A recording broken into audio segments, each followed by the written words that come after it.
哦，方副局长啊，快点进来！哎呦，方副局长啊，你来的正是时候啊！我们老崔到底是做了什么事情啊？家门口都被警察看起来了，别人不知道，你是知道的呀。我们老崔可真是行长的人呀，这为央行卖命，卖得都要被警察看起来了，搿算啥事体哟？保平搿地方真的不好再等下去了，侬正好来。您跟行长说说，明天就把我们老崔调回上海去，好吧？烦不烦呐？还不让方副局长进屋？早烦了。那方副局长来了，就跟行长说说呀。你要再在这个地方的话，我明天就带着孩子，我们先回上海去。好了好了，你去忙吧，去忙吧啊！说呀。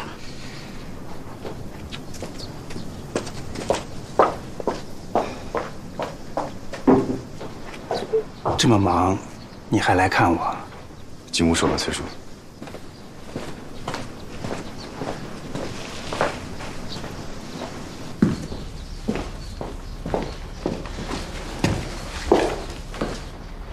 崔叔，我还没吃晚饭呢。哦，就半碗粥，半块棒子面饼。没事，我吃这个就够了。好在都是干净的，我去给你拿筷子。不用这么麻烦。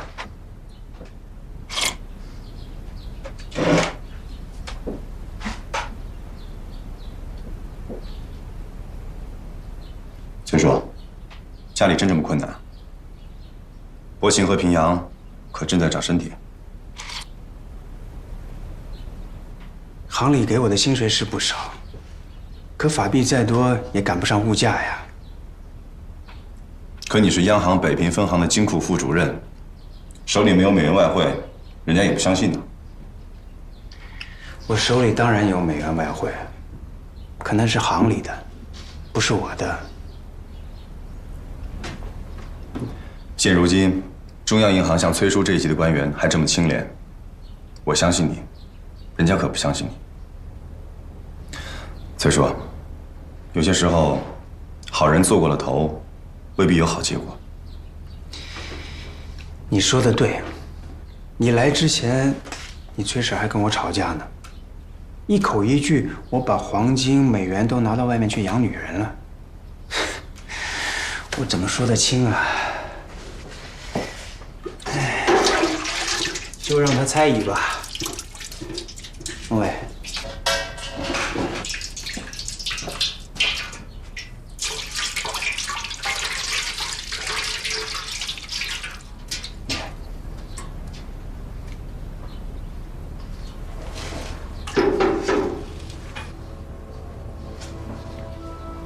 怎么了？吃了不舒服吗？吃崔婶做的东西怎么会不舒服？我只是想到前不久一位议员说党国那些将军的一番话了。对比崔叔，心中有感。什么话呀？我可不能跟他们比啊！是他们不能跟崔叔比。想不想听那两句话？两句什么话？笑话吧？是实话。总统请了几个议员去征询意见，无非以示开明而已。谁知那个议员当真了，当着总统骂那些带兵的将军叫二如将军。总统就问何为二如，他说：挥金如土，杀人如麻，岂不是二如将军？是实话。无奈人家最不愿意听的就是实话。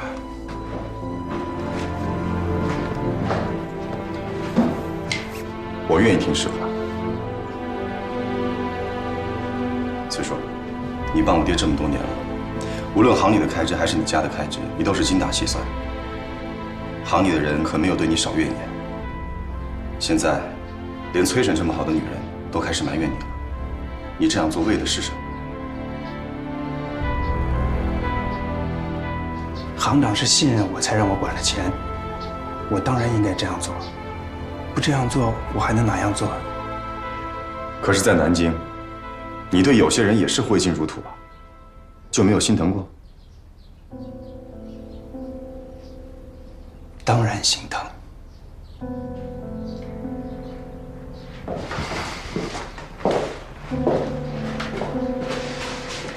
央行的钱就是国库的钱，一分一厘都是民脂民膏啊。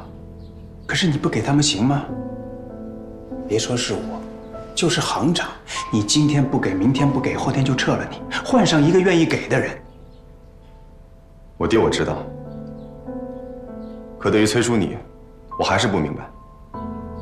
家里的日子如此清寒，还担着这么大的干系，为什么还要做这个金库副主任？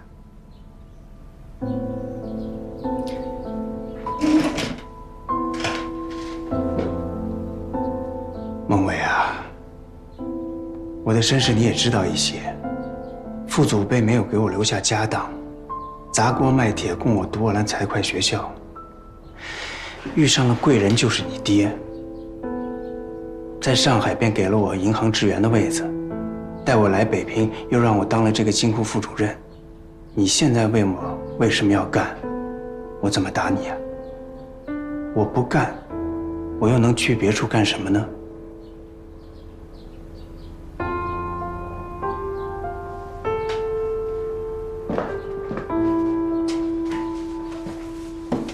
崔叔，你明白你现在的处境吗？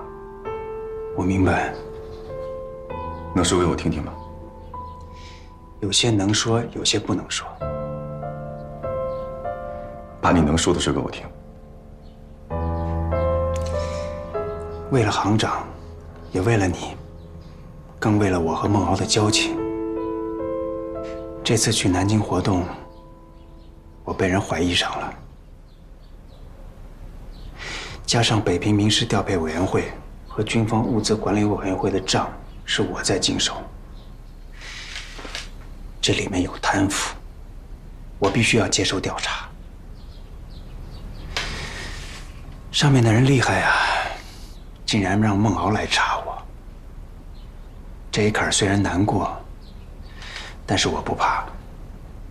行里没有贪，我也没有贪。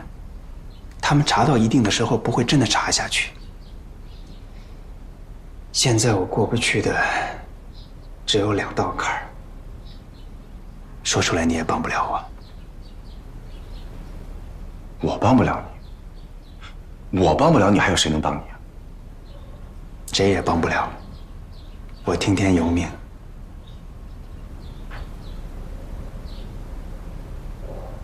崔叔，我现在跟你说真心话，你也得真心听进去。我不管你身上担着多大的事，就冲这几年你一直对我大哥好，尤其这一次，你拼了命在南京活动救我大哥，我一定会帮你。崔婶跟你可没有过好日子，还有博清和平阳，为了他们我也会帮你。能把你过不去的2道坎告诉我吗？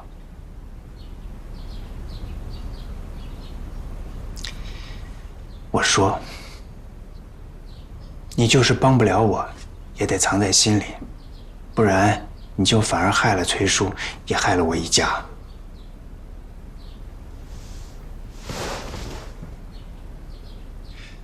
大不了你是个共产党，还你情我也救你。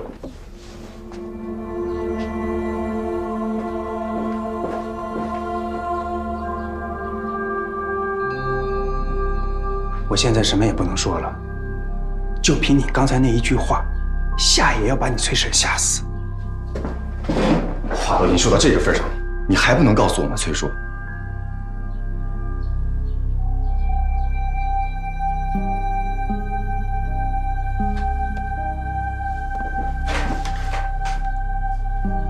我告诉你，第1道坎儿就是行长。说下去。昨天我回来，行长对我的态度明显变了，我想了一晚上也没想明白。今天上午去5人调查小组之前，行长对我说了好些我听不懂的话，但有一点我懂了，行长在怀疑我。孟伟，什么坎儿我都能过，过不去的就是行长对我不信任，这你帮得了我吗？问题记在我爹身上，我答应了，就能帮你。说你第2个难处吧。第2个难处你真就帮不了我了，因为这个人是徐铁英。门口，你们局里派的警察你看到了。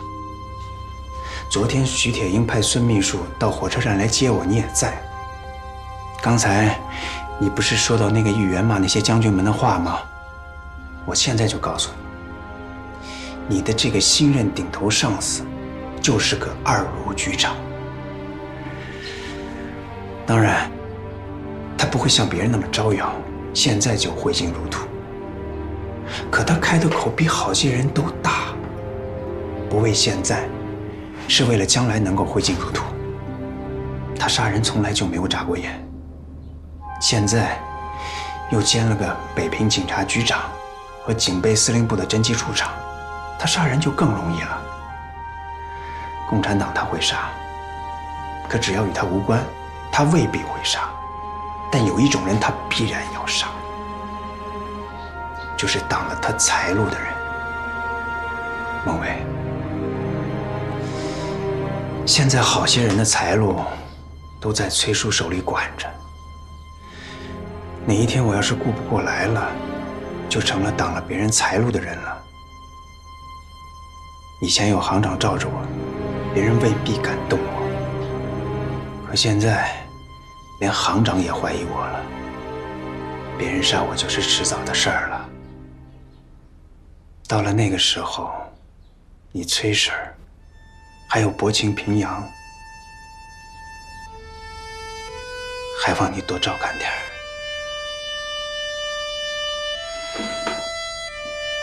崔叔，我只说一件事，你做到了，我拼了命也帮你。我大哥是个性情中人，也是一个难得的好人。我只要求你，今后做任何事情都不要再牵连到他。崔叔，我们今天说的话到此为止，你明白我明白就行，不要再让第三个人知道。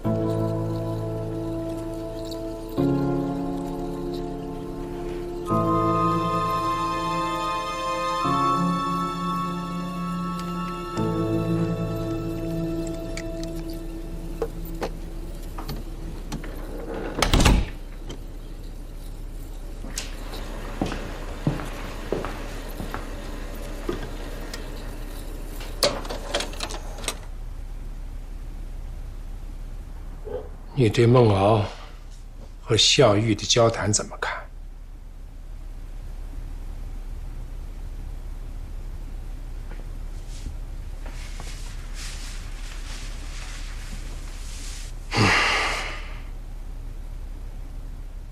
先说肯定的吧，孝玉这孩子肯定不是共产党。下面只是我个人的看法，可能会跟行长的看法有所不同。都同了，还叫你谈干什么？那我就直陈漏见了。方敖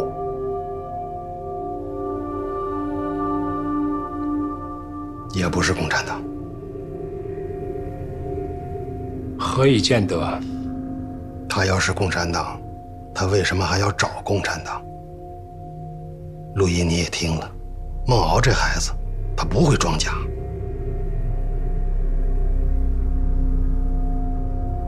那我就不明白了，看不出来了。你还是老实了点啊！你怎么就不想想，孟敖怎么会突然问共产党？你见过共产党吗？为什么？曾可达的话起作用了。孟敖在怀疑崔中实了，怀疑他不是共产党。行长，那就不要让孟敖再跟崔中实有接触。崔中实是不会再主动接触孟敖了，可挡不住孟敖要去看他呀。好在是徐铁英以警察局的名义盯紧了崔中实，倒也不是怀疑他是共产党，是盯上了他那20%的股份。前方的仗不用打，后方就已经败了。你把昨天晚上崔中实和徐铁英的谈话再放给我听听。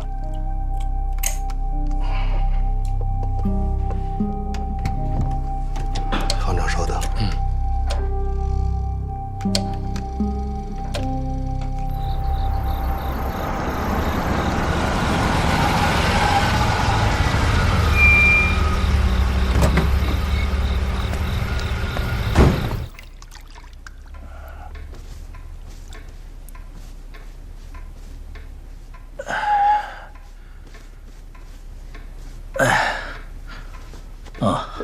你知道，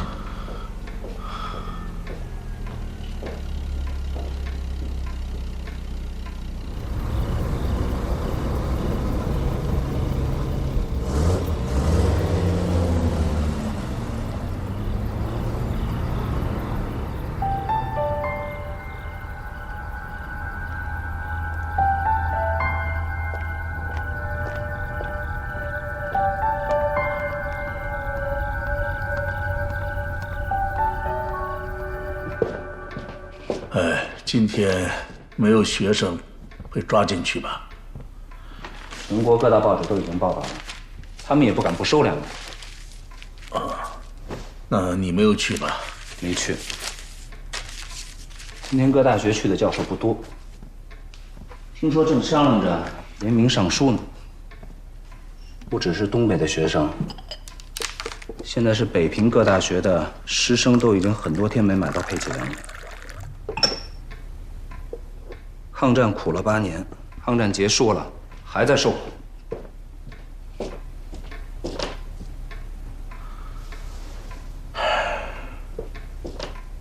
先生，听说财政部正在酝酿什么币制改革，你跟王永武部长是同学，能不能真的拿出一个切实可行的币改方案？有什么切实可行的方案？你也是研究经济金融的，你认为改得了吗？难，我也不能眼看着法币一天天变成废纸吧。今天的物价已经涨到2300万法币1担粮了，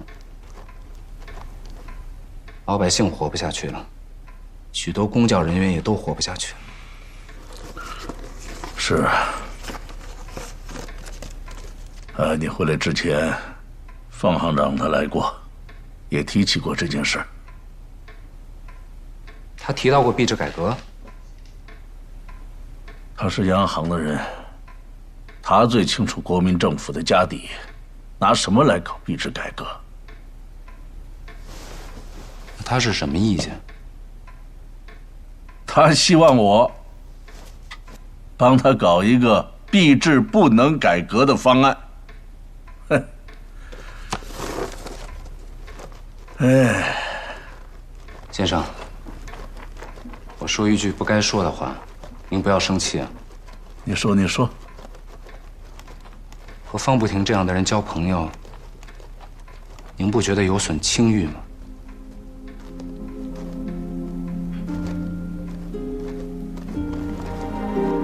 是，我说错了。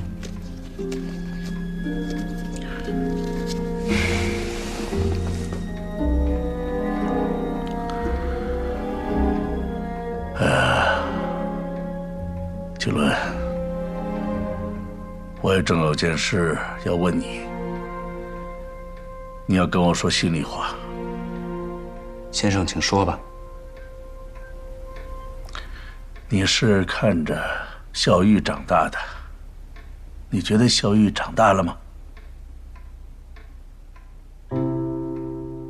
在先生眼里，在我眼里，孝玉永远都是个孩子。现在还是孩子。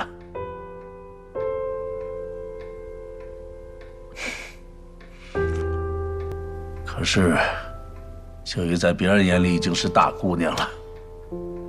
你知道方慕婷今天来我这儿是想跟我说什么吗？不是叫先生帮他跟上面说一下，不要搞币制改革吗？那是另外一个话题。他是想来跟我谈一谈孝玉的事儿，想来跟我谈谈儿女亲家的事儿。他提出来了吗？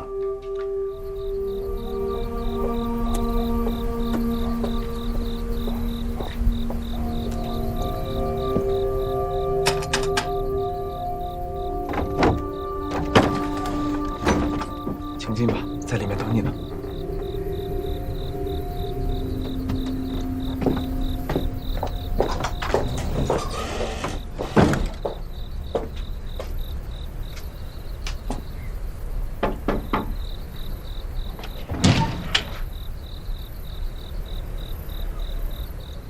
刘云同志离开北平了，今后我负责跟你联系。进来吧。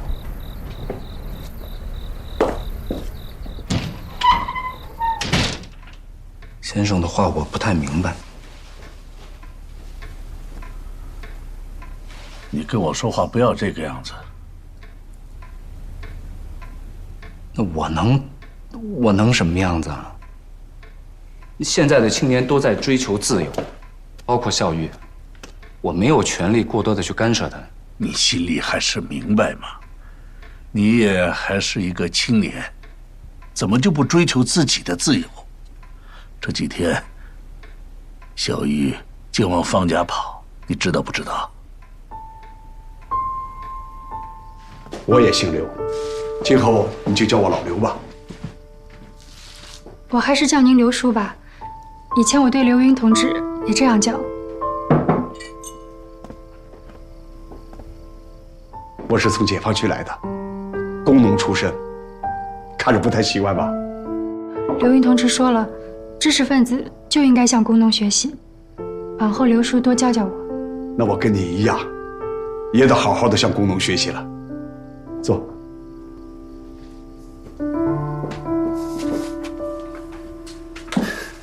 自我介绍一下，我是延安抗大毕业的，国民党不承认，我也是大学学历，算个知识分子了。其实学历不重要，重要的是我要向您学习斗争经验。互相学习。时间不多，我们抓紧谈。他那个大儿子方梦敖到北平以后，听说在学生中影响很大，你对他应该有所了解。啊，现在牵涉到了孝玉，其实也牵涉到你。我现在就想听听你的真实想法。自己第一次听到恩师把自己和何孝玉连在一起说，梁经纶真正心事纷纭了。面对这个一直慈父般关爱自己的先生，他有太多的内心挣扎。这么多年，自己的秘密一直瞒着他，他也只能继续瞒下去。那个方梦敖我没见过，倒是听说了他的不少传闻。国军空军的王牌飞行员，抗战还不错。前一项因为命令他的大队不轰炸开封，上了特种刑事法庭，后来被判了无罪。不知道为什么被国防部给看中了，派到北平来查贪腐，牵扯到国民党上层，牵扯到方家，背景都十分复杂。我也不希望孝玉在这个时候跟他和他们家有太多的接触。刚见的方宝是，印象怎么样？很难说话，很难沟通。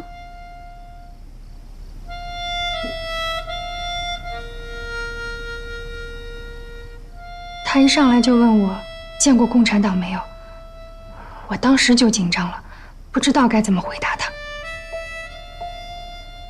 你是怎么回答他？我只好反问他，见过共产党没有？于是他就生气了，是吧？您是怎么知道的？我呢，跟方家是世交。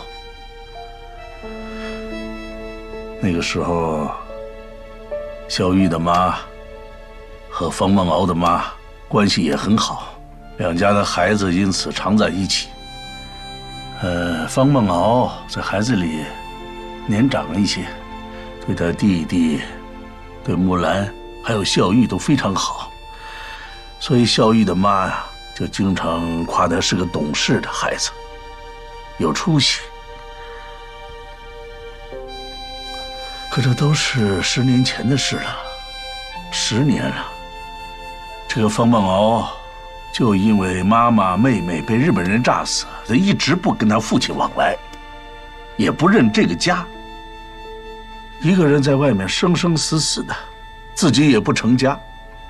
这样的青年，又是现在这个时局，让人不放心呐。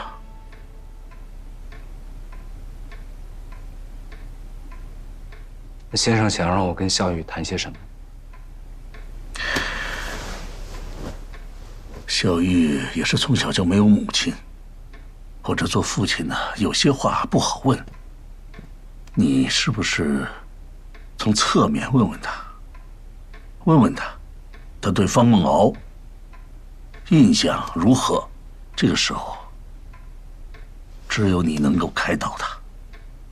你开导他比我管用啊！我试着跟他谈谈吧。不是试着谈，是要真心的跟他谈呢。我已经去了电话，小玉今晚会回来，你呢就在这儿等他，等他回来，今晚就跟他谈。是。先生，您放心上楼去睡吧，我在这儿等他。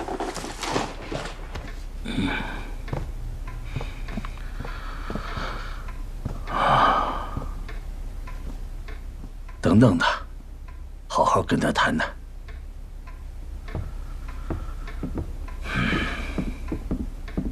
那你不用管我，谈谈。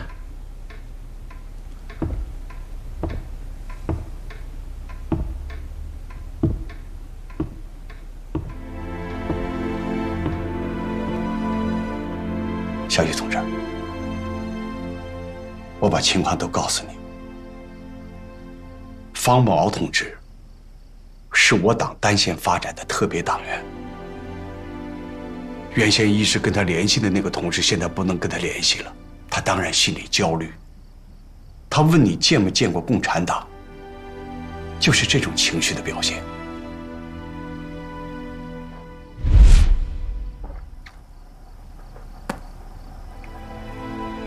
你见过共产党吗？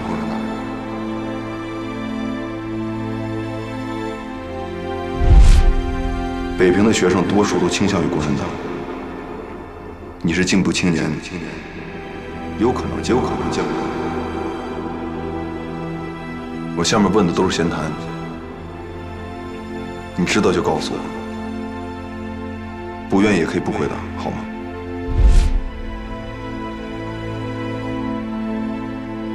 刘叔，我不知道下面该怎么跟他接触了，请求组织另外派个人去接触他吧。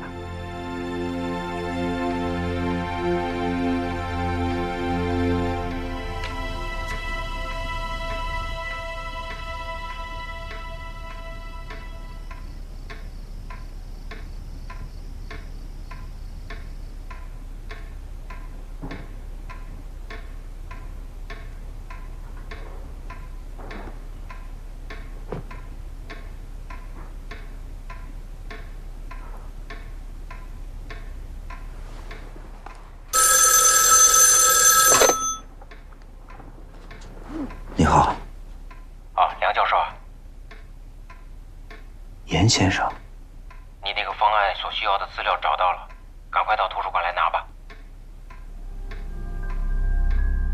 今天太晚了吧？我还在等何小姐呢。立刻来吧。你那个方案有了答复，是正面的答复。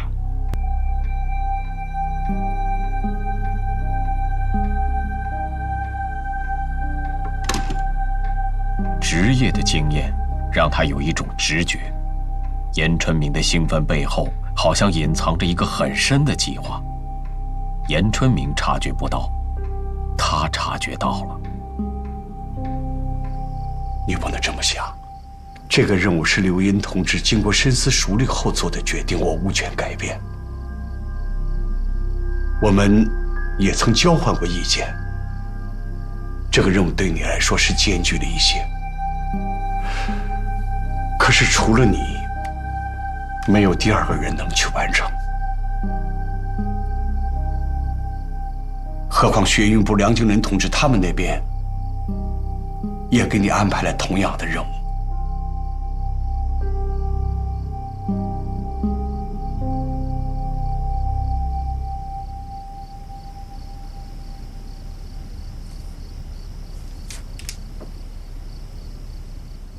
不要有压力，组织上也不会给你压力。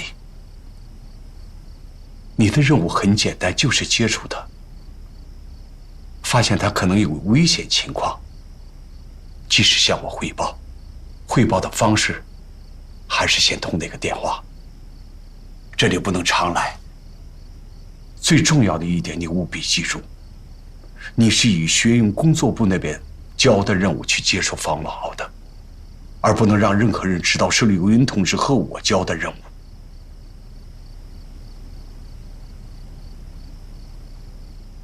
今天回去，梁教授就会问我情况，我不知道该怎么回答他。像回答我一样去回答他，很难接受，很难沟通。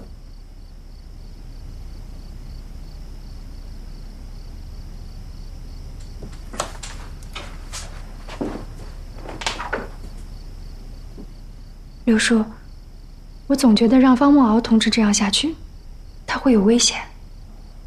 放心，组织上在一直关心他。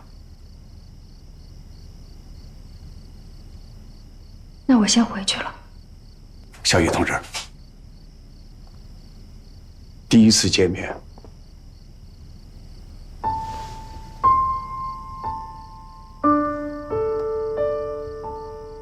话常好，月长圆，人长寿。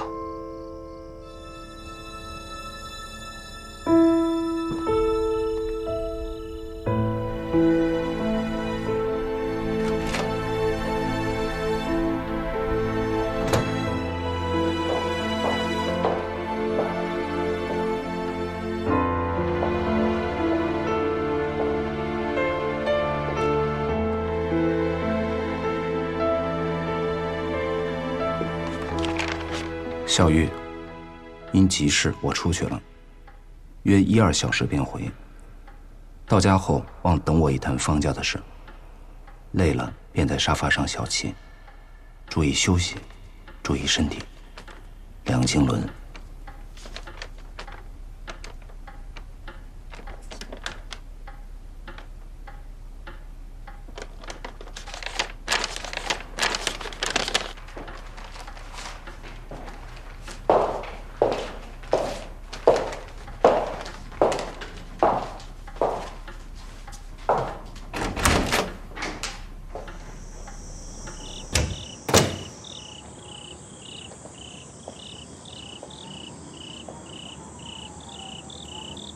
一部共产党与国民党地下工作斗争史，长达数十年。其中一类人极其特别，因此被中共党史称为特别党员。因其特别，背景极其复杂，原因极其复杂，在记述他们时便往往语焉不详。方梦敖就是特别党员中的另类典型。何孝玉也是特别党员中的另一类典型。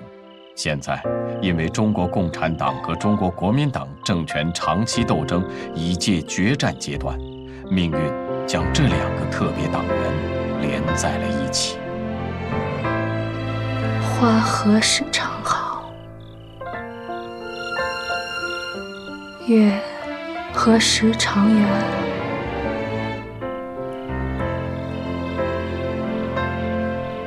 人何时长寿？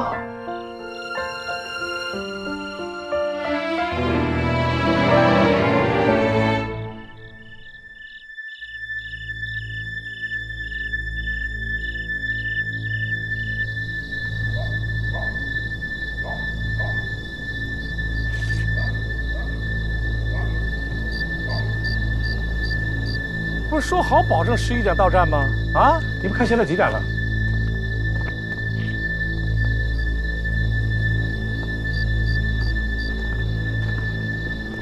党国的专列都迟到，这像什么话呀？要这个调度主任有什么用？我去看看。哎，我问你，车站调度室是怎么说的？啊？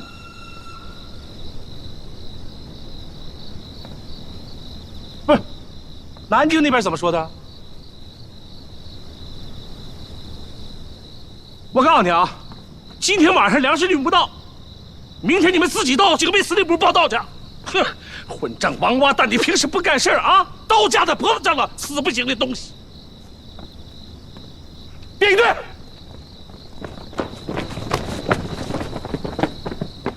哎呀，我看着你们就高兴，弟兄们，今天晚上恐怕你们要辛苦一点了啊！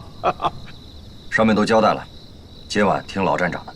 好，先派2个弟兄去调度室，把调度室主任给我抓来。另外啊，其他的弟兄严阵以待，听我的命令。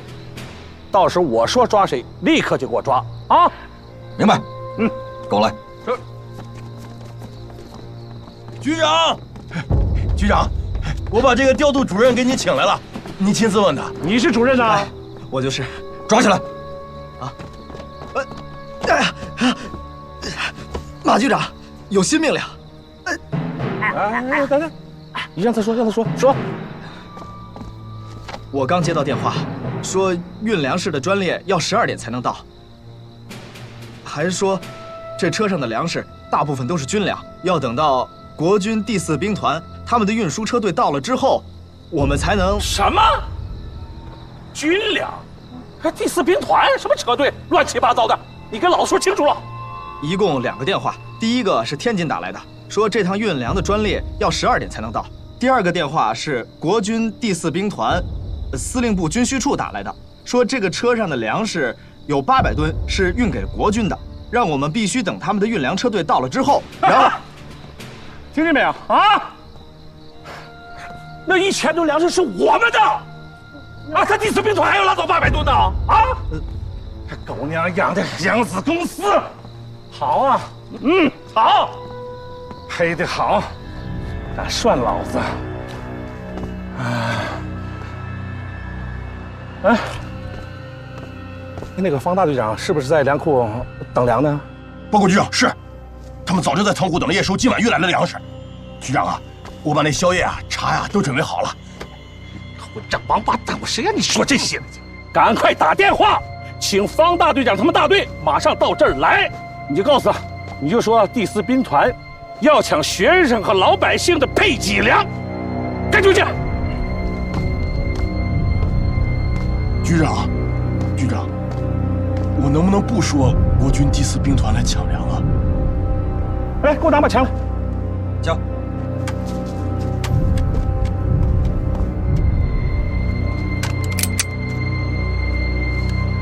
你给我拿着。局长，拿不拿？我拿。我告诉你啊，这枪可上膛了。12点前，方大队长他们大队要不到这儿，你就自裁吧。局长，12点钟之前我肯定把方大队长请来。局长，这个我不会使啊。快点去啊！是，你快给我打电话去。你过来，把车队调过来，开到大门口去，把大门给我堵上。如果今天晚上第4兵团的拉粮车进来1辆，我告诉你，你也自残去。走吧，快，走玩去，快！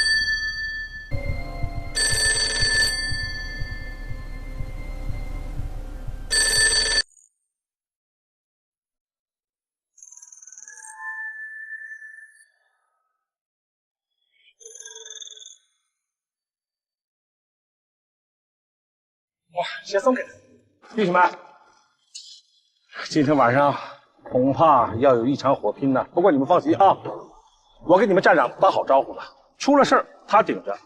如果事儿闹大了，我会亲自给国防部郑介民次长打电话。所以你们就放心大胆的积极配合稽查大队，跟他们干。我这个人呢，你们也了解啊，不会亏待军统这帮弟兄。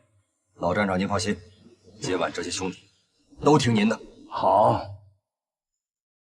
拜托了。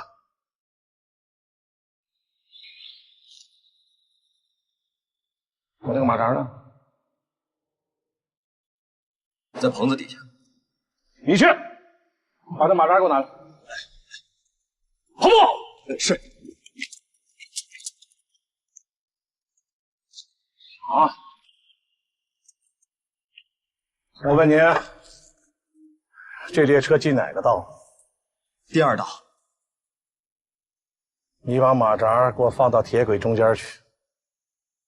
马局长，摆在那铁轨上。哎，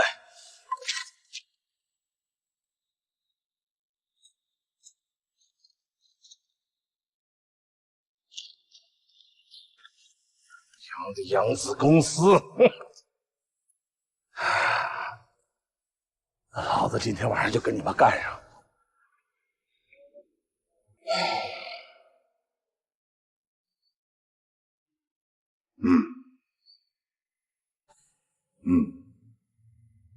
知道。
方大队长，您看这大暑热的天儿，长官们这茶总得喝一口吧？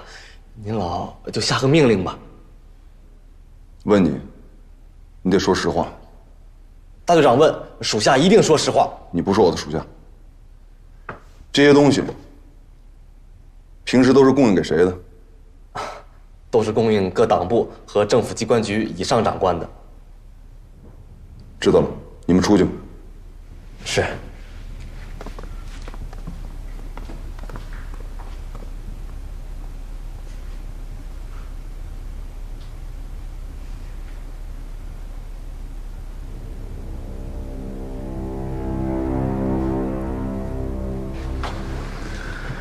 奇了怪了，是不是北平的水有问题啊？你们什么时候这么老实过？没一个人说话。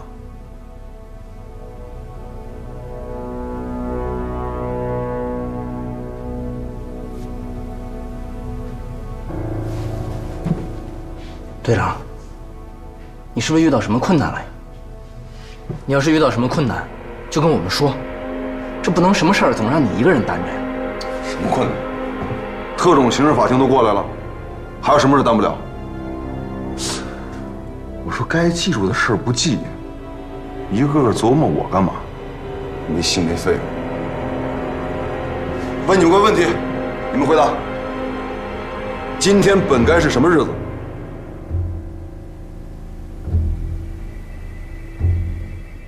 你自己说吧。报告队长，今天是我原定的婚期。队长，这不大家突然被派到北平来了吗？我耽误你了。刚才大家都听见了，这些东西是专供北平局以上那些人享受的，我们不吃，百姓也没份儿。常武的婚期延迟了，今天晚上这酒还是要喝。我们把酒打开，为常武和新娘干一杯。喝完之后，我带你们出去打一仗去。好，开酒！大圣，哎呦，好嘞，哎，都有了吧？有了。花长好，月长圆，人长寿。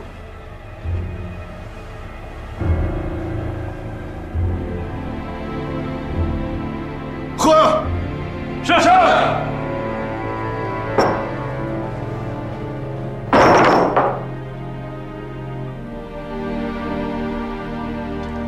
刚接到消息，今天晚上11点，从天津运来的一列本该配给给东北学生、北平学生教师的1000吨粮食，国军第4兵团要拉走800吨，公然抢夺民食。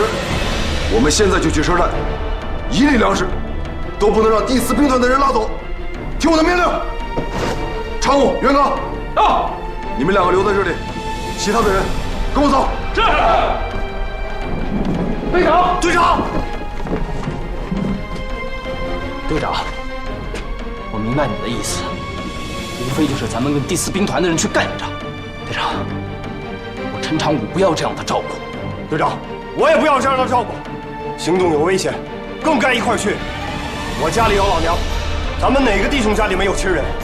如果您坚持不让我去的话，不如现在就让我退伍滚蛋吧。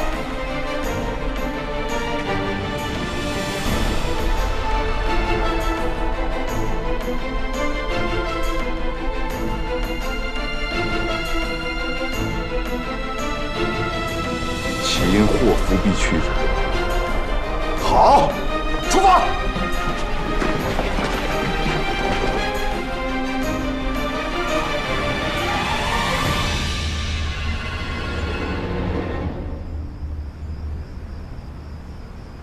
马主任，您看，这车马上就来了。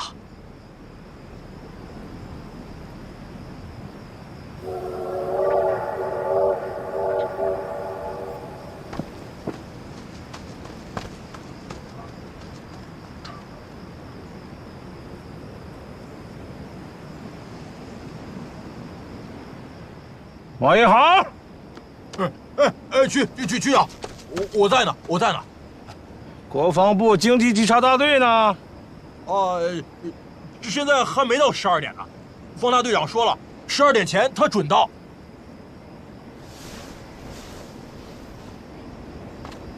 哎，什么国防部经济稽查大队？哼！石相啊，现在走还来得及啊，不走你们就等着。好，我们等着。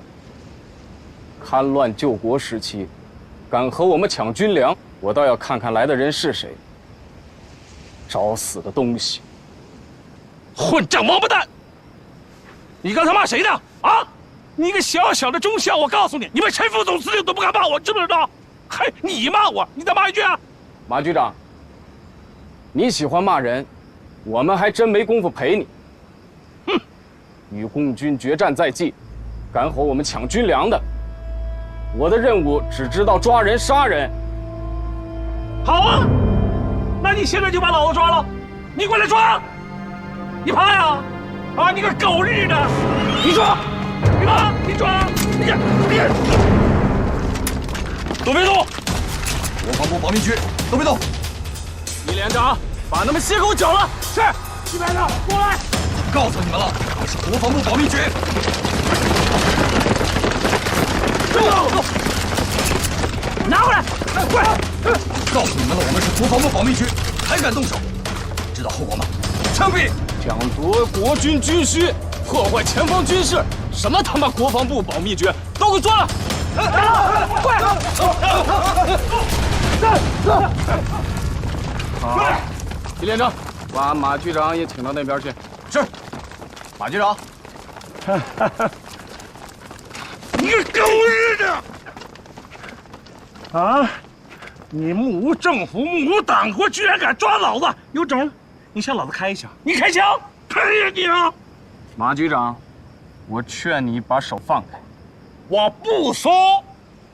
你把你们司令李文叫来，他来了我松手。我们就是受了李司令的命令来的。马局长，松不松手？不松！你向老子开一枪，手不就松开了吗？你开！哎呀！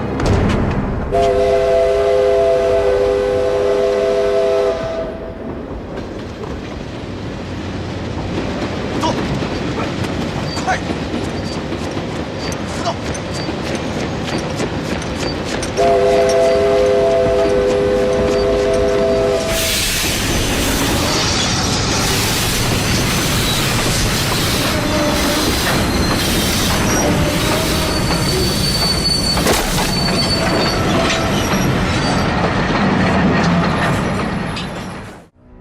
据华北剿总国军第4兵团密报，共军野战军20余万兵力已从石家庄、保定各据点向北平之定兴、房山、良乡、长辛店推进。3至5日，以上4处将与共军发生激烈战斗。北平之共党必将暗中配合共军此次军事行动，挑动学生市民发起反对政府之风潮。曾督察可达务必切切注意，引导5人调查小组平息75、79学生风潮。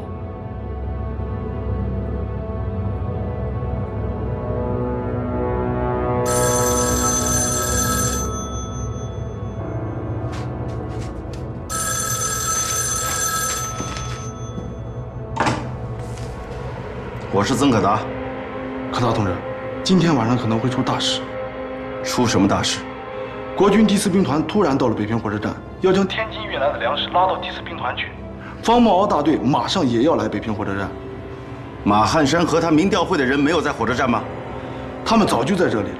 听说国军第4兵团要拉走那车粮食，就通知了方茂敖。方茂敖大队已经在来的路上了。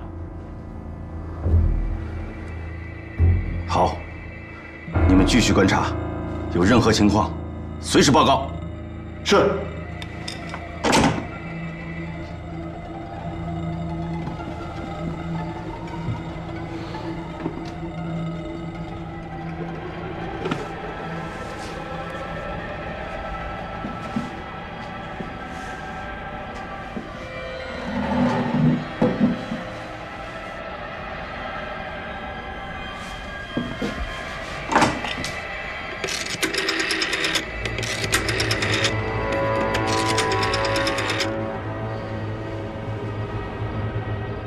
我是曾可达，有急事要向建峰同志汇报。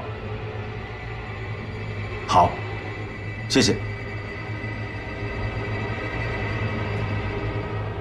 喂，讲话。我是曾可达，建峰同志，这么晚，打扰你休息了。今天北平学生拒绝华北剿总抗议事件影响非常不好，全国好些报刊都做了负面的报道。明天的影响还会继续扩大。讲讲北平的情况。是，建峰同志。今天上午，民调会向5人小组报告，扬子公司平津办事处将会运送1000吨粮食，在今晚抵达北平。这1000吨粮食是配给给北平的民食，但刚才接到报告，国军第4兵团一个连突然抵达了火车站，声言这1000吨粮食中有800吨是调配给他们的军粮。剑锋同志，我是这样认为的：扬子公司不但掌控了民食调配这一块资源分配，而且还染指了国军军需的军粮分配。这一定是扬子公司拿了央行的借款，却没有把应该配给的民食供给北平。现在我们查缉了，他们便利用国军以军粮为借口，来掩盖他们在民食调配的贪腐。你准备怎么处理？报告剑锋同志，方梦敖带领经济稽查大队已经赶赴火车站。是你让他去的？不是，根据报告，是民食调配委员会直接给方梦敖打的电话。方梦敖带队出发前没有向我请示。方梦敖大队只有20人，他们的安全问题你考虑了吗？蒋经国不问方梦敖的特立独行，反而只关心方梦敖的安全。曾可达有意不立刻回答，以沉默表示自己的情绪。可达同志，有什么顾虑吗？没有什么顾虑。剑锋同志，方梦敖和他的飞行大队在北平的安全，我可以向剑锋同志保证。好，今晚民食调配委员会和第4兵团发生冲突之事，你去处理吧。军心不能动摇，民心也不能动摇。是，剑锋同志。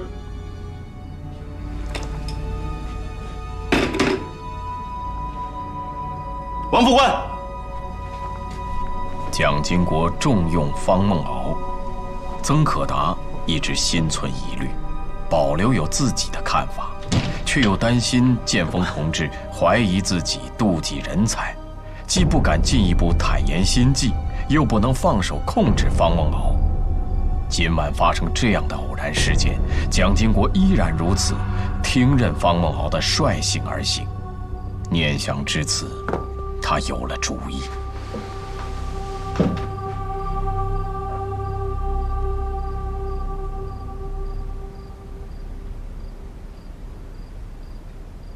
长官，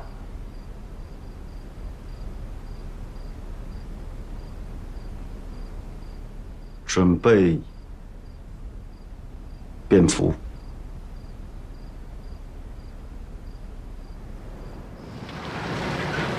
马局长，您是有身份的，我们这都是奉军事命令行事的。弟兄们要是真伤着你，我不好交代的。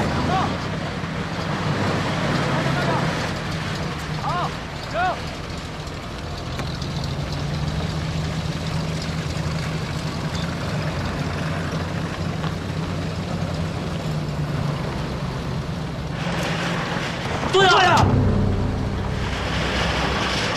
怎么的？我不做，你们俩还敢开枪啊？坐下！哼！我数3下，你们要不开枪，你们李司令就他妈是狗娘养的！1、2、3，开枪！开枪！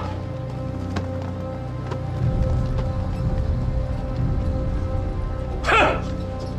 不敢开枪就他妈给老子滚！第4兵团都他妈狗日的！华大队长，你都看见了吧？啊！你看，你到底管不管？管什么呀？这粮食啊，这都是明天等着给学生发的配给粮。今天晚上只要让这帮狗日的给拉走了，那明天一大早，我告诉你，学生就得重新包围华北剿总。那副总司令还得向南京告状。那你们5人调查小组不还得找我民调会吗？都给我加快速度，1个小时之内办完。看到？都听见了吧？啊！再不动手，我告诉你，就来不及了。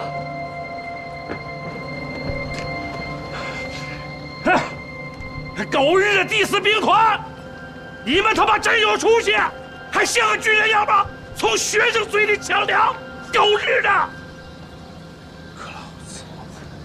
狗娘养的，我他妈倒要看看谁敢动手！都听见了吧？啊！你过来问问他，什么番号、什么职务，骂谁的娘呢？好。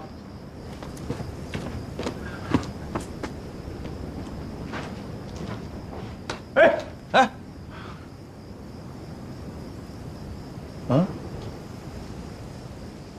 他说了，国军第4兵团特务营长啊，戡乱救国时期，抓人杀人都不在话下，说狗娘养的骂咱们，就算客气了，原话。走。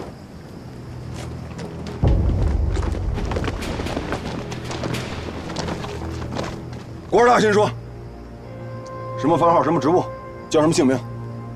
尊驾是国防部派来驻京的方大队长吧？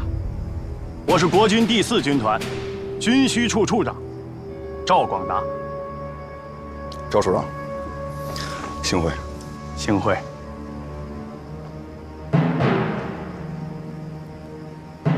我是国军第4兵团中校特务营长胡安强。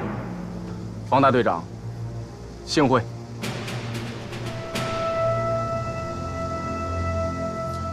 7月5号，在北平参议会带兵枪杀学生的，是不是你？我是第4兵团现职特务营长，一切行动都只听兵团的命令，也只向兵团长官报告。那你告诉我，7月5日带兵枪杀学生是谁下的命令？我已经说了，我的一切行动只向兵团长官报告。那好啊，我就带你去见你的兵团长官，当面听听你的报告。哎，别动！队长，别动！分队长，别动！别动！别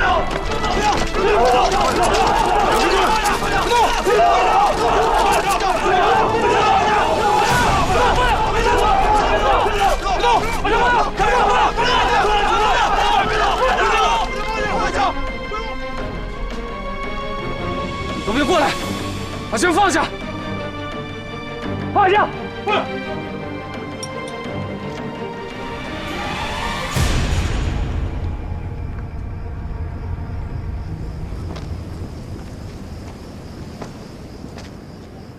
哎，这回知道谁厉害了吧？啊，你是不是没见过国防部长官呢？哼，你不是抓人杀人都不在话下吗？啊！方大队长，这几个都得带到5人小组去。那我现在就安排装粮了啊！来，都过来！行，走，让他们别动，别动！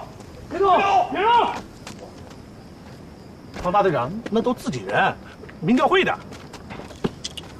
那你过来，你也过来。啊？那叫咱们俩的，来，快点你啊！这些粮从哪儿运来的？运粮的手续呢？给我看一下。方大队长，我这还用看吗？这不是白天的时候，我向5人小组都保证过，这车粮食是我们民调会在天津购置的。哎呀，这提货档案在这儿呢。你的呢？没有。方大队长，上面写的很清楚，800吨。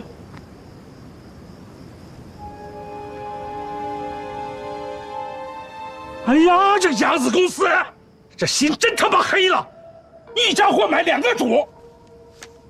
哎，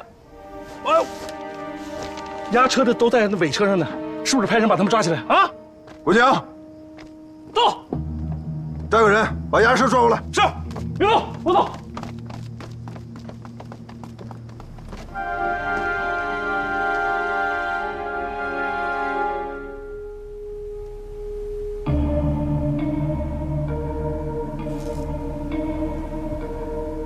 报告，进来。长官，梁金龙同志刚才一直在和共党学委的人开会，好容易才联系到他。见面的地方安排在雁大郊外。长官，这么晚了，有一段路得骑自行车，会不会太辛苦了？换便服，出发。是。哎呀，快点，退什么退？快走，快走，快点！哎呀，你不要给我动手动脚的啦！快点！脏死了这个地方！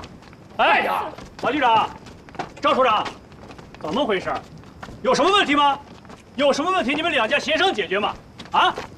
今天晚上我还得赶回天津去呢。我脏死了这儿！哎，我先回车厢里去了。我们走。哎，不要！哎，你什么人啊？敢对我们这么凶？打电话给寇总打电话。你们谁是北平车站的负责人？电话在哪儿啊？啊，孔副总啊！白天你们孔总在电话里说的好好的，今天这1000吨粮食给我们运到，怎么又出了一个第4兵团的军粮啊？还是耍人没这么耍的？谁耍人了？谁耍你了？市场这么萎缩，交通这么困难，国军要粮，你们民调会也要粮，我们上哪弄这么粮去？我告诉你，马局长，我们的生意是和南京方面直接谈好的，你有什么权利指责我们孔总？那好，国防部调查组就在这儿，你现在当场跟他说清楚，这1000吨粮食是给我们的，还是给第4兵团的？说吧。行了，是你们给我们打的电话，通知我们今天要有800吨粮食让我们运走。可现在我们的人被国防部的给抓了，这事儿怎么说呀？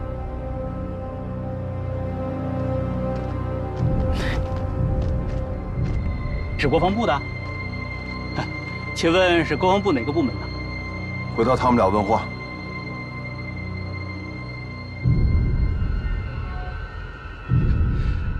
我是不会回答他们的。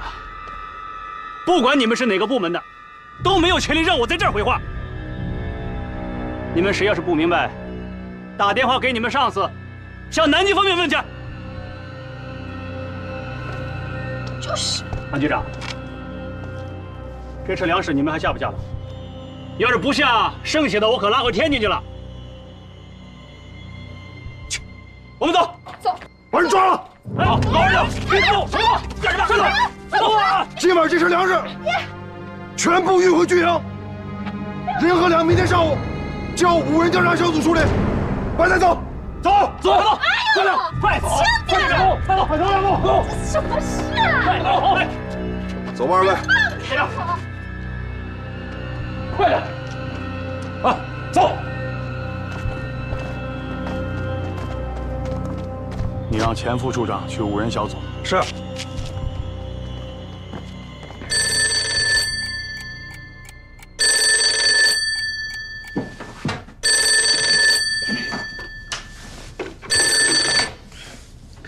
喂。华北剿总司令部，我是国军第4兵团，是5人小组杜组长吗？副总司令托我向你传话，向你严入抗议。我们往前，谁到北平？谁安排的？战事搅乱，为什么派人帮我军粮场了？不了了，到底是谁给你们的权利？来指挥吧，5人小组到底要干什么？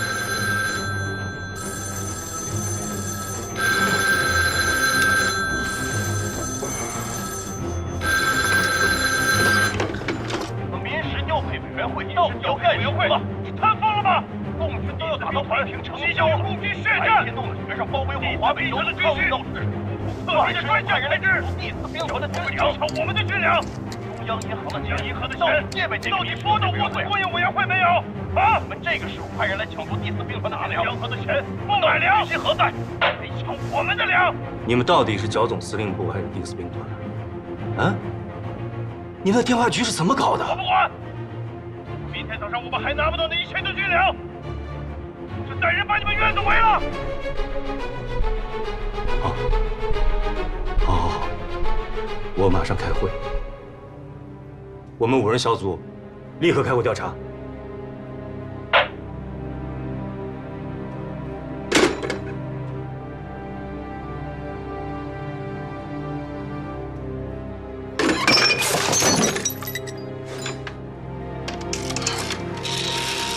喂，内线吗？给我接通曾督察房间电话。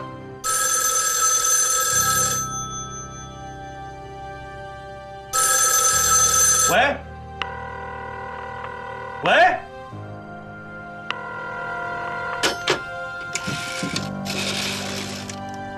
内线吗？曾督察房间为什么没有人接听电话呀？对不起，那就是无人接听电话。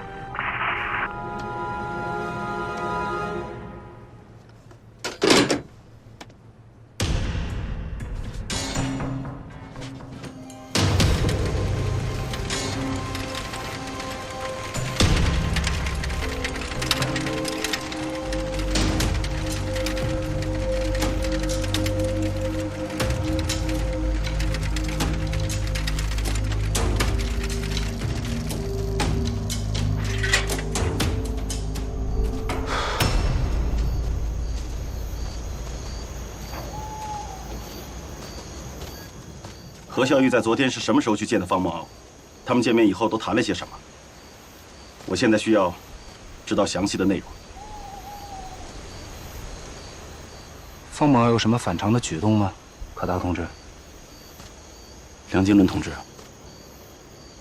请你先回答我的问题。我还没有见到何孝玉，他去见方梦敖的情况，我到现在也还不知道。等见完你回去见到他，我才能了解。及时了解和掌握方梦敖最新的动向是你首要任务。现在已经是凌晨2点半，你是在昨天白天让谢木兰带着何孝玉去见的方梦敖，为什么不在第一时间掌握最新情况？为什么你到现在还没有见到何孝玉？晚上，我一直在何西藏家等他，突然接到北平共产党学委严春明的电话。说是有重要的指示，叫我去见个面，因此没能等到何孝玉回家及时了解情况。再说，我也不知道可达同志会在这个时候急着要了解方梦敖见何孝玉的情况。好吧，那你先说说中共学委的最新指示。快去找，立刻找，继续找，马上找到曾督察，就说5人调查小组紧急会议在等他开会。是。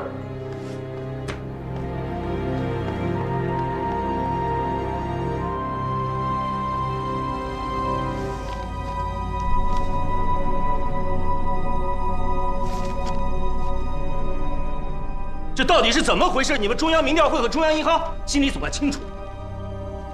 买粮、提粮的单据可都在这儿，你们自己看看。买粮的单据是北平民调会的，提粮的单据是第4兵团的，粮食是国防部经济稽查大队扣下来的。这3条似乎跟我们中央银行都没有关系吧？杜总稽查刚才说这件事儿我们中央银行清楚。那这2个单子，想看，我也不能看，免得人家以为我们央行真清楚内情。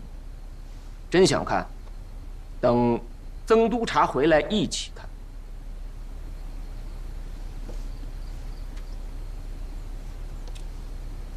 徐局长，您都看到了，物资供应委员会的军粮和民调会的配给粮，居然是从一家公司购买。而且还拿了中央银行的拨款和借款，竟然连1粒粮食都没有供应，天底下哪有这样的事情？简直是岂有此理！一定要查，要彻查。徐局长，您的意见呢？当然要查。这件事还不查，那就真正没有党纪国法了。卢总局长，钱跟账你们财政部尽管查。我们中统跟军警负责抓人，你说抓谁，我就抓谁。马局长，中央银行北平分行拨给你们北平民调会的款是购买1万吨粮。你们购进了多少？是怎么配给的？除了这1000吨粮，其余9000吨是从哪儿买的？杜总呢问的这个问题呢？我得先回去查一下账，然后再查一下这库存粮食，我才能知道。共军的部队已经打到房山良乡了啊！怎么着？难道说我们第4兵团的弟兄得等你们查完账，查完库存才打仗啊？你们第4兵团打不打仗关我屁事啊！啊！你们今天晚上抢的是我们民调会的配给粮，你知道吗？你们有能耐找国防部稽查大队要去。笑话，这简直就是笑话嘛！王汉山，我告诉你，破坏前方军事，自然有副总司令和第4兵团的长官找南京说去，反正你脱不了干系。我脱不了干系？哼，那你就把粮食拿走。你看看明天学生会不会再去包围华北小组抗议？你把我话放这儿。如果这个责任你能担得起，你就拉，我帮你装车，你拉吧。岂有此理！简直是岂有此理！徐局长，您兼着警备司令部的职，我现在以5人调查小组组长的名义向你授权，你可以抓人了。杜总稽查也犯不着说气话，有矛盾就解决矛盾。刚才你把责任往我们中央民调会和中央银行推，现在又叫徐局长抓北平民调会和第4兵团的人，人可不是那么好抓的。那也不见得吧。方梦敖方大队长不就抓了几个人了吗？该抓的还是得抓，只要不抓错就行。依我看，就凭这张向扬子公司提粮的单子，就可以再抓人。那1000吨粮食，明明是白天我们5人小组说好了运给民事调配委员会的。那个卖粮的公司，怎么又敢把这些粮食再卖给第4兵团？现在第4兵团反过来责怪我们5人小组，5人小组的人还不敢说什么，这就奇了怪了。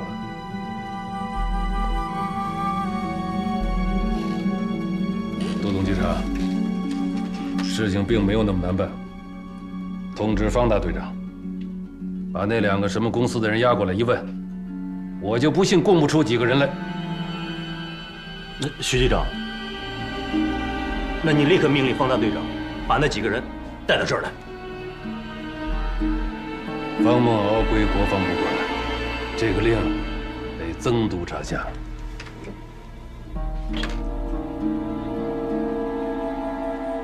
我们也都是5人小组的，这个事情我可以干。不过人押过来以后，还是要跟曾督察一起审判。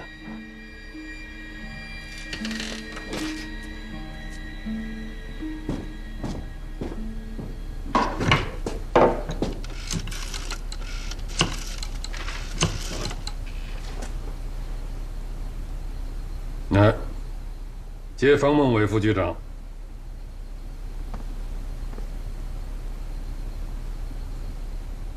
方副局长吗？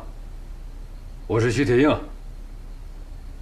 你马上带一队人，找到国防部经济稽查大队方大队长，把他抓的那2个今天晚上押粮的人，马上送到5人小组来。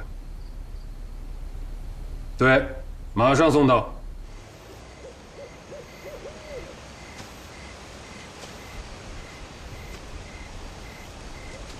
有些事情你不理解，我也不理解，我们允许不理解，只要说出来。眼下的局势变化，比你我预料的要更复杂、更快。无论北平地下党是真的也好，是在试探你也好，你现在都必须立刻把何孝玉派到方孟敖身边去了。柯达同志，我十分理解你身上所担负的责任，尤其理解你必须向剑锋同志负责，因此必须调查清楚方毛的真实身份。可是对方毛身份的调查甄别任务，我可能无法执行了。为什么无法执行？根据我刚才向您汇报的情况分析，对方毛的工作，北平地下党已经做到我们前面去了。是情况分析，还是仅凭你个人的感觉？感觉也是来自于分析。前天，共产党北平学委的负责人严春明向北平地下党提出了争取方毛的建议，还受到了党组织严厉的批评。今天晚上他告诉我，北平地下党突然又接受了这个建议，而且充分肯定这个建议是积极的，是有意义的。这种决定的转变实在是反常。任何人都有可能改变已经做出的决定，共产党也不例外。你凭什么判定，不是北平地下党向更高层做了请示，高层有人同意了你的建议呢？不会。共产党的76指示刚刚传达，明确指出现在不发展任何特别党员。时隔1天，竟然会同意我们发展特别党员的建议，这是明显违背76指示的行为。没有哪个上层敢于更改这种决定。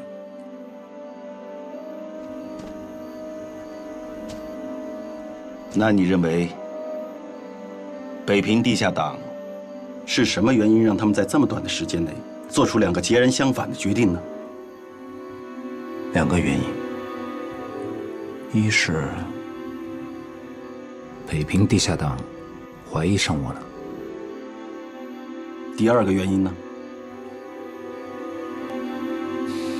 第2个原因是方毛其实早就是共产党的特别党员，正是因为他们怀疑了我，就只好同意了我的建议，让我去执行所谓的争取方毛的任务。通过我的调查，向你们证明他并不是共产党。什么叫做向你们啊？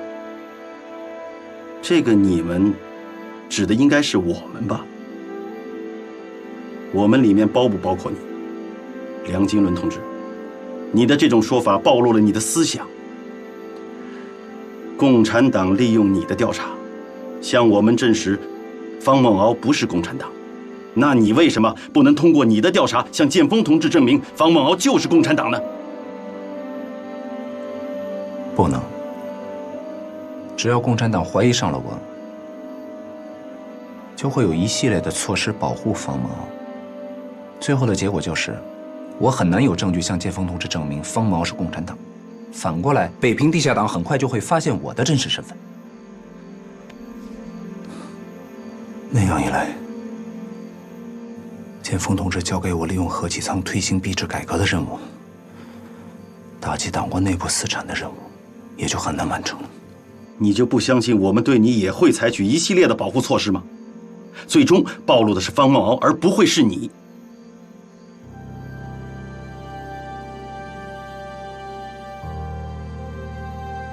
梁金伦同志，请你看着我说话。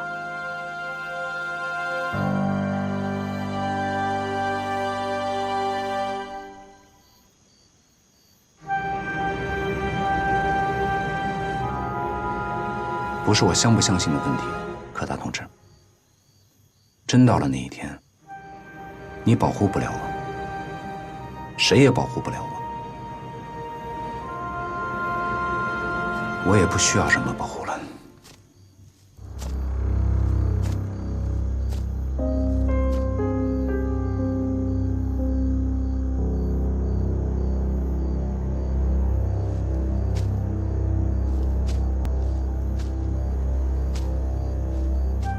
梁经纶同志，你在共产党内部也工作了好几年了。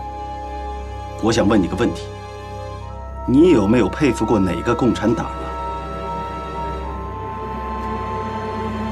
我不明白柯达同志为什么要问这个问题。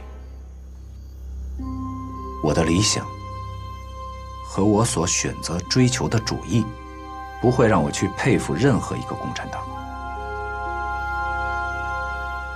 佩服敌人是一种境界，在建峰同志那里，在我们组织内部，大家都认为你是一个有才华、有能力的人。但我发现，你也有致命的弱点。那请柯达同志指出来，譬如说我，譬如刚才你说的，不会佩服任何一个共产党。那是我的信念，这与信念无关。建峰同志就不止一次说过，共产党有好些人，做人做事让他佩服。共产党的好多做法方法值得我们学习，这与信念有关吗？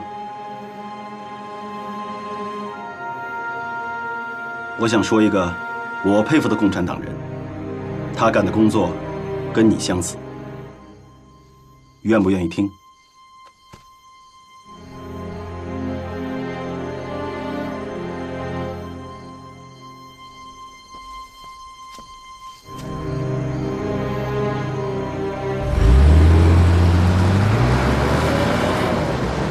方副局长，方副局长，方副局长。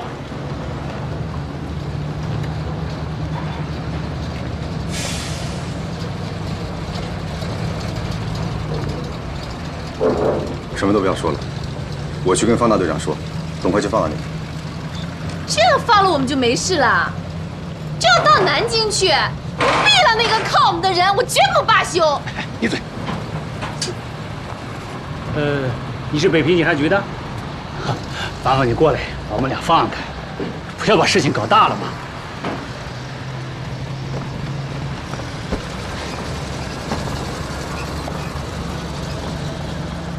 他们什么人？扬子公司的。你说他们赚钱，弄得我们自己人也戴手铐，这什么事儿啊？这是。先委屈一下，方大队长呢？在那边。怎么样，梁军伦同志？我说的这个共党林大为，不知道能不能让你佩服？柯达同志，我还是不明白。你到底要我佩服他什么？忠诚啊，对自己组织毫无保留的忠诚啊！你想一想，作为一个共党特工，冒着生命危险替共党干着如此重要的工作，10年来没有拿过共党给他的1分钱津贴，甚至从未要求他的组织给他任何保护，独自一个人将国军重要的军事情报源源不断地发送给他那个党。最后甚至不惜暴露自己，坦然赴死。抛开这个人的信念不讲，这个人对自己组织的忠诚，难道不值得你我佩服吗？柯达同志，我接受组织的任务，一定坚决贯彻，严格执行。至于我们刚才讨论的问题，我想进一步重申我的观点。既然我选择了不能再选择，就不会佩服任何一个共产党。柯达同志还有没有新的指示？如果没有，我立刻去见何小雨，执行你的决定，向他下达进一步接触方毛，争取方毛的任务。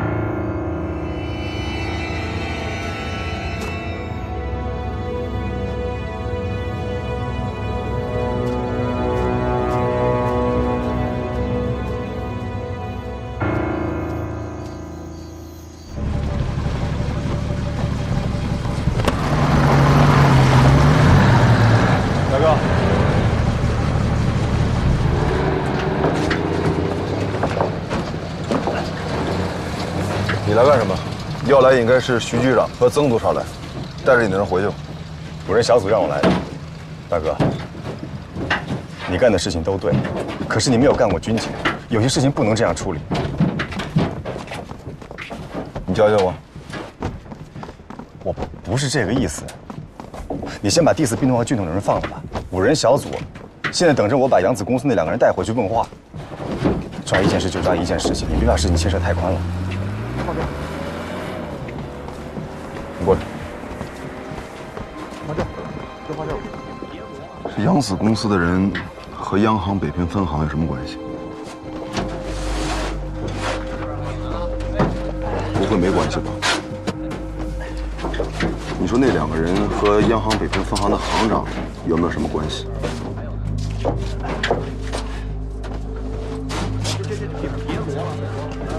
北平警察局那么多副局长，徐铁英为什么不让别人来，偏让你来？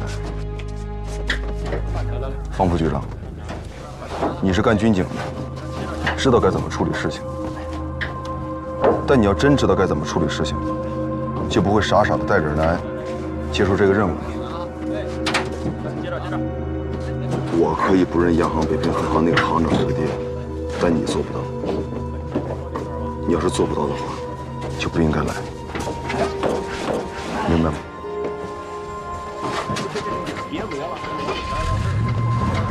既然来了，就听我的。第4兵团和军统的人交给你了，放不放你来处理。你带着你的人和我的检查大队，把粮食送到兵营去，一带的补给给我丢了。稽查大队所有人，现在都听方副局长的。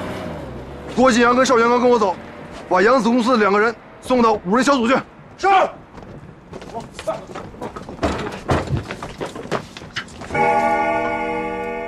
方行长真出去了。孔总啊，你着急，我比你还着急呀。行长晚上不到12点就出去了，发生了这么大的事情，他怎么能坐得住呢？等方行长回来，一切都解决了。什么等他回来？事情就是他那个混账儿子闹出来的。是。10分钟啊，我就给你10分钟，好，立刻把那个方不停叫回来，让他打电话给我。今天晚上我把他那个混账儿子闹的事摆平了。你告诉他，他这个行长明天就不要当了。好。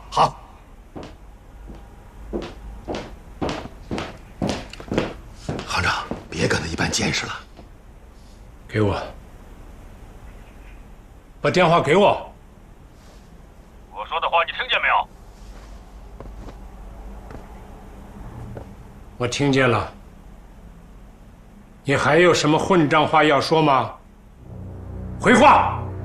你不是出去了吗？我为什么要出去啊？那为什么你一个晚上都不接我的电话？你的儿子抓了我的人，扣了我们扬子公司的粮，你又不接我电话，你们到底要干什么？那我现在就告诉你，抓你的人，扣你的粮，是国防部经济稽查大队队长方梦敖，不是什么方不停的混账儿子。想要他放人，让他退粮，可以去找你的父亲，也可以去找你的姨父啊，让他们去找国防部预备干部局局长兼总统亲批的铁血救国会会长，你敢吗？这是我回答你的第1个问题。第2个问题，我是中央银行正式任命的北平分行行长，不是你们扬子公司哪个部门的行长。我可以接你的电话，也可以不接你的电话。第3个问题，我现在就告诉你，你们从中央银行拿走了那么多拨款、借款，仅北平分行就拿走了几千万美元。这个窟窿，我还真不想替你们守。明天我就拿着这些坏账、呆账，去上海找于洪军总裁主动辞职，让他来替你们擦屁股。还有什么问题吗？如果没有，中央银行北平分行行长方不停就要挂电话了。方行长，你对你刚才说的话可要负责任。向谁负责任？我没有任何义务向有些人的混账儿子负任何责任。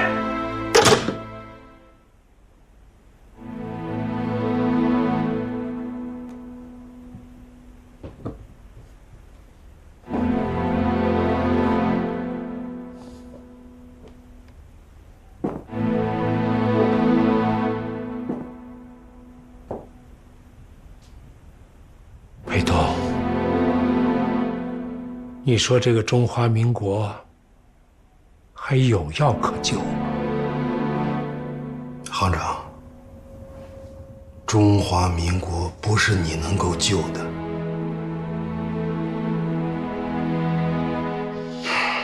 想想咱们这个家吧，孟伟今天来的电话你也听见了，孟敖已经带着扬子公司的2个人去了5人小组，我估计啊，明天南京就会插手。孔家、宋家，只要真的往下插，5人小组根本顶不住，他们也不会顶。最后这些事儿都得落在孟敖的头上。当然了，国防部预备干部局会给他撑腰。那孟敖可真成了两边争斗的一把枪了。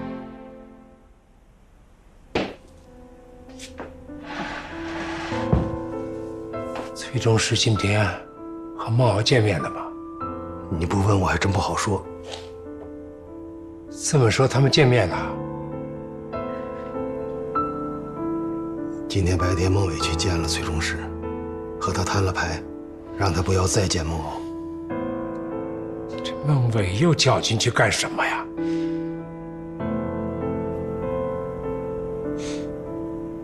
如果崔中石是共产党，难道孟伟还真要放他一马？我已经把一个儿子搅进去了，我可不能再把另一个儿子赔进去。这么大的事，你也瞒着我。内兄，我这个姑爹也不好做。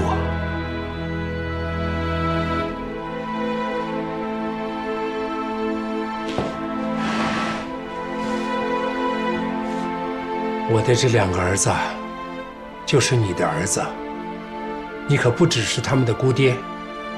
就像我看木兰，我可从来没把她只当外甥女看。这个时局啊，撑不了多久了。我为这个中华民国的政府卖了半辈子的命，也对得起他们了。这个时候，也只有你才能帮我呀。别提帮字儿，内兄。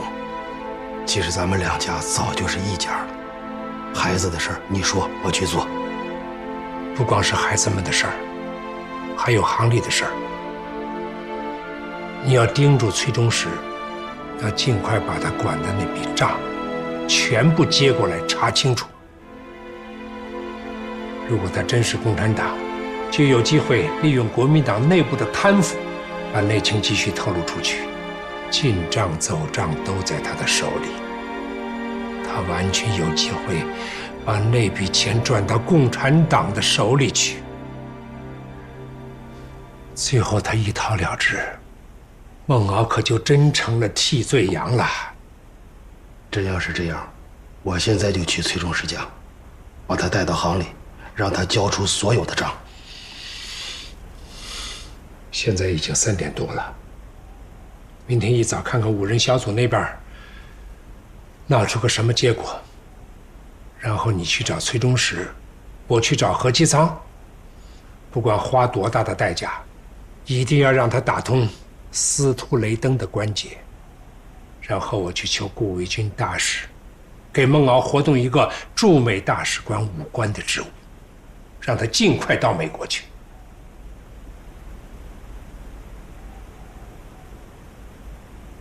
何校长会帮这个忙吗？10年前我们2家有个约定，孟敖的妈和孝义的妈都说好了，只要是2家的孩子一大，就让孟敖娶孝义。我看他们这几天相处的还不错，何副校长为了自己的女儿，也会去求司徒雷登大使的。这步棋知道往下走。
你怎么偷看我吃东西啊？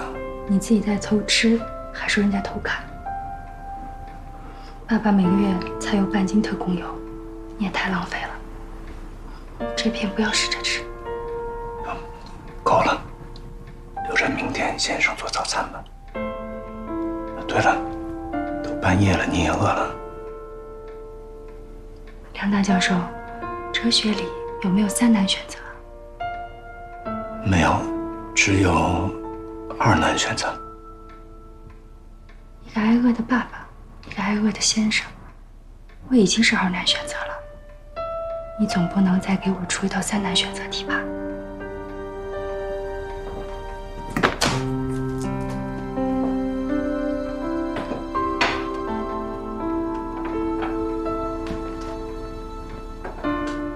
是，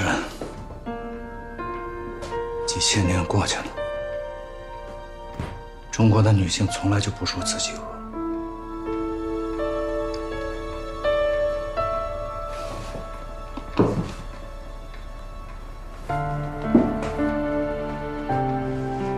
感叹发完了，先生。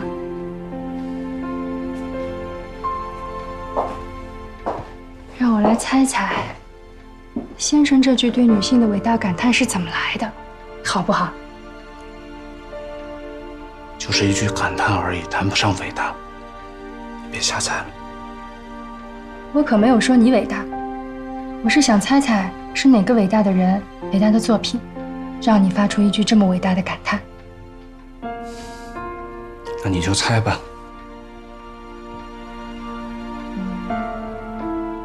你今天在给学生剧社修改祝福的剧本，你又被鲁迅先生给感动了。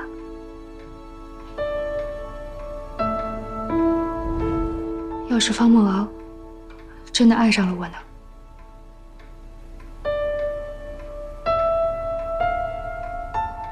怎么了？对不起，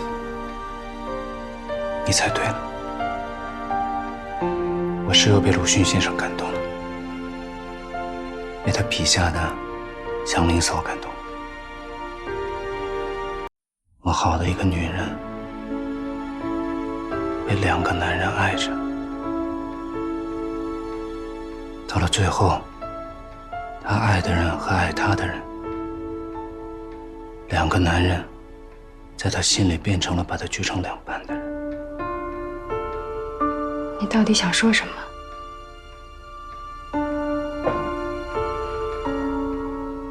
你不是叫我等你吗？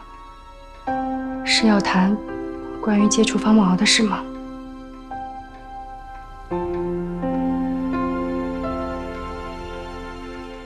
我今天在方家见到方梦敖了。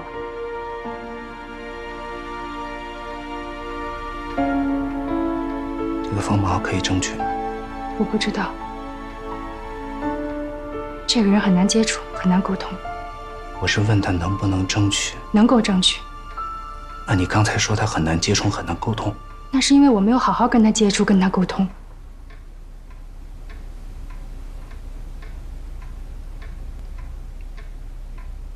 那你打算怎么好好跟他接触，好好沟通，以达到争取他的目的呢？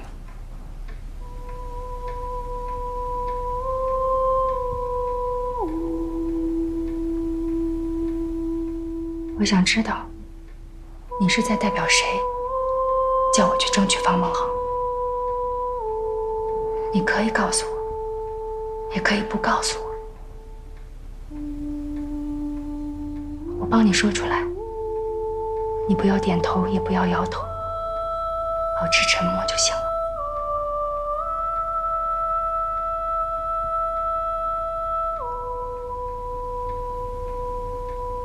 除了雪莲，你是共产党吗？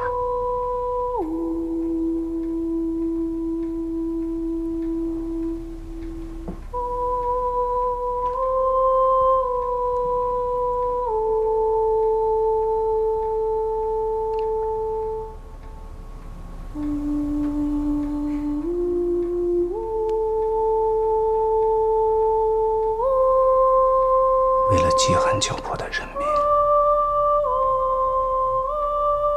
我才能回答你，可以吗？为了饥汗交迫的人民，我会争取放孟敖。